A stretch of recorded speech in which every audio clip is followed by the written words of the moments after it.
ప్రేక్షకులందరికీ నమస్కారం. గత ఎపిసోడ్లో ప్రధాన ద్వారానికి ప్రధాన గేట్ కి సంబంధించిన వేదల గురించి మనం తెలుసుకున్నాం. అంటే డోర్ ఆపోజిట్ కానీ లేదంటే గేట్ ఆపోజిట్ కానీ ఏదన్నా పిల్లర్ ఉన్నా లేదంటే స్తంభం ఉన్నా లేదంటే మూలపడిన గేటు మూలపడిన ఇలాంటి వాటి గురించి డిస్కస్ చేసేసాం. సో ఇప్పుడు మనం ఇంకా డెప్త్లోకి వెళ్తే ఈరోజు ఈ ఎపిసోడ్లో ఏంటంటే 4 వీధులు కలిసే చోట నెక్స్ట్ ఇంటి నిర్మాణానికి సంబంధించిన రూల్స్. 4 వీధులు కలిసే చోట ఇల్లు కడితే ఎలాంటి లాభ నష్టాలు ఉంటాయి. నెక్స్ట్ సెకండ్ ఏంటంటే ఒక ద్వారానికి సంబంధించి ఒక ఇంటికి సంబంధించి అసలు అపోజిట్స్ లో ఎలాంటి వేదలు ఉంటాయి, ఎలాంటి లాభ నష్టాలు ఉంటాయి అనేది మనం ఒకసారి డీటెయిలింగ్ గా వెళ్దాం. ఎందుకంటే అసలు ఒక ఇంటికి సంబంధించి ఎన్ని కండిషన్స్ ఉంటాయి. ఒక ఇంటికి సంబంధించిన అపోజిట్స్ లో ఒకవేళ గుడి ఉంటే ఎలా, ధ్వజస్తంభం ఉంటే ఎలా, వీధులు ఉంటే ఎలా, ఎదురు వాళ్ళ ఇంటికి సంబంధించిన డోర్ ఉంటే ఎలా. సో ఇలా ఎన్నో ప్రశ్నలు చాలా మందిని వేధిస్తాయి. ఇలాంటి ఒక స్పెషల్ ఎపిసోడ్ అనేది ఈ రోజు వరకు కూడా ఏ ఛానల్లో కూడా చేయలేదు. సో వీటికి సంబంధించిన డీటెయిలింగ్ టోటల్ ఎపిసోడ్స్ ఒక 4 నుంచి 5 వరకు వస్తాయి. సో మీరు ప్రతి ఎపిసోడ్ అనేది చూడండి. ప్రధాన ద్వారానికి సంబంధించి కనీసం అంటే కూడా ఒక 200-300 కండిషన్స్ ఉంటాయండి. నిజంగా సార్ మీరు అసలు ఇన్ని గణం ఎక్కడ తీసుకున్నారు అంటే మీరు సింపుల్గా చెప్తానండి. గాయత్రి వాస్తులు ఇవన్నీ చాలా కండిషన్స్ ఉన్నాయి. ఇంకా కొన్ని కండిషన్స్ మనకు ఎక్కడ దొరుకుతాయంటే సమరాంగణ సూత్రధారంలో దొరుకుతాయి. సమరాంగణ సూత్రధారాన్ని దానిలోని కాన్సెప్ట్స్ ని ఇవన్నీ తీసుకొని ఎన్నో తెలుగు పుస్తకాలు మన తెలుగు వాళ్ళు మనకు అందించారు. సో అంత గొప్ప వాళ్ళు మన తెలుగు. సో ఇప్పుడు ఇక్కడ కాన్సెప్ట్ చూడండి. కొన్ని మీకు సింపుల్ గా ఇందులో కొన్ని కండిషన్స్ చెప్తాను. ఇంకొక ఎపిసోడ్ లో ఇంకా డీటెయిలింగ్ గా వెళ్తాం. ఓకే, సో ఇక్కడ కండిషన్స్ 4 వీధులు కలిసే చోట ఇంటి నిర్మాణము అన్నారు. సో ఇక్కడ ఒకటే గమనించండి, ఇదొక రోడ్, ఇదొక రోడ్, ఇదొక రోడ్, ఇదొక రోడ్. సో ఇవి 4 వీధులు కలిసే చోట అంటాం మనం. ఓకే, సో ఇలాంటి దగ్గర మీరు ఇంటి నిర్మాణం చేస్తే ఒక సాధారణ ఇంటికి, ఒక సాధారణ మానవ గృహానికి ఇది పనికి రాదు అనేది శాస్త్రం చెప్పబడింది. కేవలం రాజులకు ఇది పనిచేస్తుంది, పబ్లిక్ బిల్డింగ్స్ కి ఇది పనిచేస్తుంది, పబ్లిక్ ఎక్కువగా తిరిగే ఒక కమర్షియల్ కాంప్లెక్స్ లాగా ఉంటే ఇది పనిచేస్తుంది, వాళ్ళకేమీ కాదు. ప్లస్ ఎలాంటి బిజినెస్ సెంటర్స్ కైనా ఇది పనిచేస్తుంది. కానీ ఒక సాధారణ మానవ గృహానికి ఇలాంటి రోడ్ ఉంటే చాలా డేంజర్. అది కూడా ఏదో ఒక చిన్న గల్లీలో ఉందండి అంటే ప్రాబ్లం లేదు. కానీ పెద్ద పెద్ద రోడ్స్ ఉండే దగ్గర, ఎప్పుడు హైవే రోడ్స్, నేషనల్ లేదంటే పెద్ద పెద్ద వీధులు ఉండే చోట, టౌన్ సిటీస్ లాంటి ప్రాంతాల్లోనేమో ఈ వీటికి సంబంధించిన దోషం అనేది చాలా తీవ్రంగా ఈ ఇంటిలో ఉన్న వాళ్ళకి కలుగుతుంది.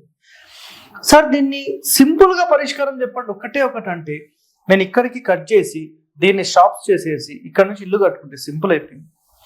చాలా సింపుల్ రెమెడీ. ఎవరికైనా ఛాన్స్ ఉంటే అలా చేయండి. లేదు ఒకసారి మీరు ఎవరినన్నా వాస్తు వాళ్ళని పిలిపించి ఒకసారి అడగండి, మీకు ఏమైనా మంచి సలహా ఇవ్వచ్చు. సో సింపుల్ పరిష్కారం. ఇలా ఎన్నో పరిష్కార మార్గాలు మన దగ్గర ఉన్నాయండి. ఓకే, నెక్స్ట్ అయితే 4 వీధులు కలిసే చోటను ఏమంటారంటే చతుర్వము అంటారు. చతుర్వం, ఇది చతుర్వం. ఓకే, సో దీని వల్ల నష్టాలు ఏముంటాయంటే ఈ ఇంటి లోపల నివసిస్తే సేవా జనకము వలన కష్టాలు. అంటే ఇక్కడ మీ దగ్గర పనిచేసే వాళ్ళందరూ మిమ్మల్ని నరక యాతన పెడతారు. సో ఇది క్లియర్ కట్. నెక్స్ట్ ప్రవాసాలు కలిగించును. అంటే ఇంట్లో ఉండే వాళ్ళు ఇక్కడ ఉండరు, ఎప్పుడు తిరగడమే. అంటే ఇక్కడ వీళ్ళు కావాలని తిరగడము అనేది కాదు. ఇక్కడ ఆటోమేటిక్ గా ఈ యొక్క దోషం అనేది అక్కడ నివసించనివ్వకుండా చేసేస్తుంది, లేదంటే ఇంకో చోటికి మూవ్ అయ్యేలా చేస్తుంది. మీ అదృష్టం బాగుంటే మూవ్ అయిపోతారు, అదృష్టం అనేది తిరుగుతూనే ఉంటారు. అక్కడికి ఏదో పని, ఇక్కడికి ఏదో పని, ఎప్పుడు ఏదో పంచాయతీ, ఇట్లా అన్నమాట. నెక్స్ట్ ఒకవేళ మన ప్రధాన ద్వారానికి గేట్ కి ధ్వజస్తంభం అడ్డుగా ఉంటే, ఓకే, నెక్స్ట్ ఈ వేద వలన ద్రవ్య నాశనము, బంధనము, ఐశ్వర్య హాని కలుగుతుంది. సో ధ్వజస్తంభము అంటే టెంపుల్ కి సంబంధించిన ధ్వజస్తంభాలు ఉంటాయి కదా, ఇట్లా పెద్ద టెంపుల్ ఉందనుకోండి, ధ్వజస్తంభం అడ్డులోనే మనం ఉండొద్దండి. అసలు టెంపుల్ అనేది వెరీ వెరీ పవర్ఫుల్.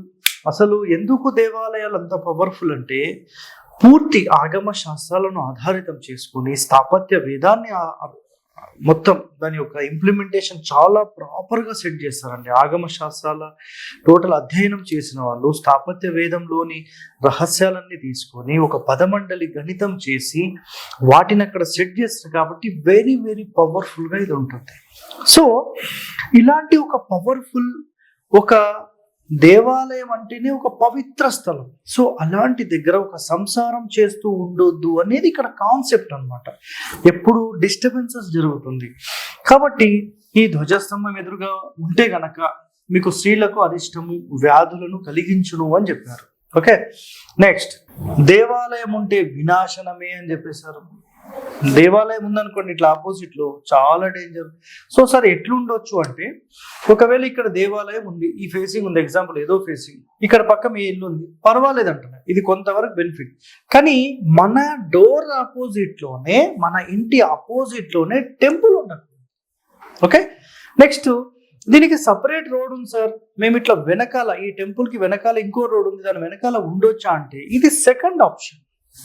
కానీ దేవాలయానికి కనీసం ఒక 60 అడుగుల దూరం ఉంటే రాసుకోండి, ఇది 60 yards లేదా 60 feet మినిమం. ఇది మినిమం, ఇది మాక్సిమం.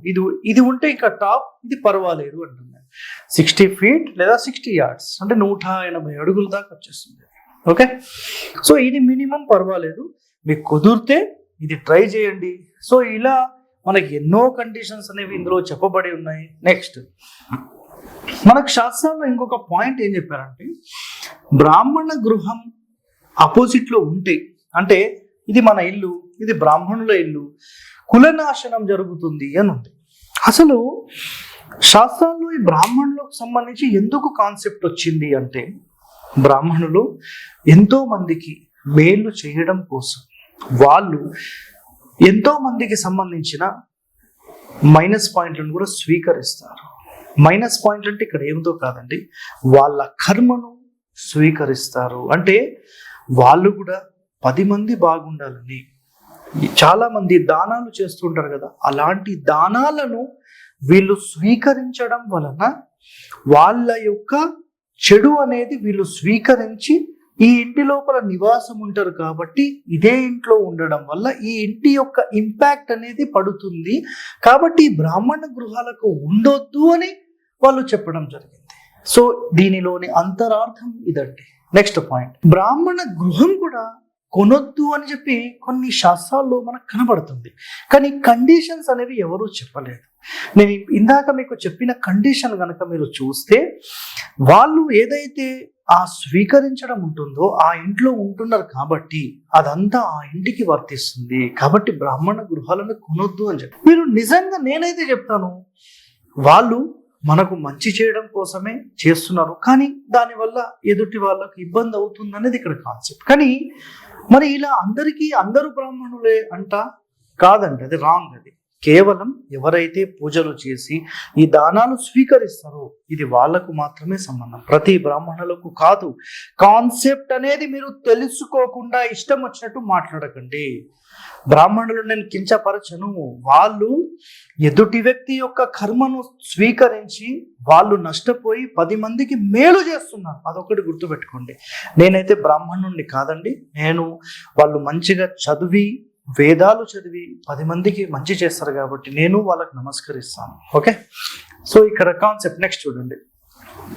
సో బ్రాహ్మణ గృహం ఆపోజిట్ కులనాశనం అనుకున్నాం. నెక్స్ట్ ద్వారం ఎదురు దేవత వాహనాలు గాని పుట్టలు గాని మట్టి దిబ్బెలు గాని ఉంటే విదేశీ గమనము అన్నారు. అయితే ద్వారం ఎదురు అన్నప్పుడు ఇక్కడ ఆలోచన చేయండి ఒకసారి.